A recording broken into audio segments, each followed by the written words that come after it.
This is just a few weeks ago that you indicated that we should still have troops in Iraq. No, I didn't. I'm sorry, that's it. I indicated that you failed to put in place a status of forces agreement at the end of the conflict. Now, you just gave a speech a few weeks ago in which you said we should still have troops in Iraq.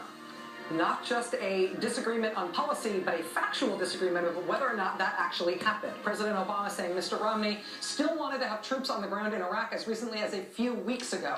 Ezra Klein, MSNBC analyst, what does the record tell us here? That they were both a bit wrong. It's actually an odd moment. Now, Romney definitely made this criticism of Obama. I think we actually even have the tape of it here. America's ability to influence events for the better in Iraq has been undermined by the abrupt withdrawal of our entire troop presence.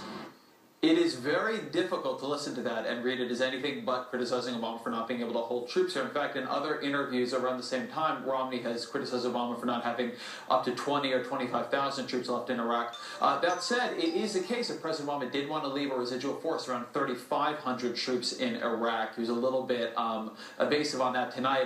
That agreement was not agreed to by the Iraqis, and so it basically died in the water. So it was an interesting moment in terms of the politics of the foreign policy race right here, where both men who had either worked for or argued that we should have some level of troop presence in Iraq, Romney more so than Obama, were essentially denying having ever held that position this evening. Which is worse than just disagreeing on it. On the subject of American influence in the world, Mr. Romney made what sounded like a very checkable assertion here.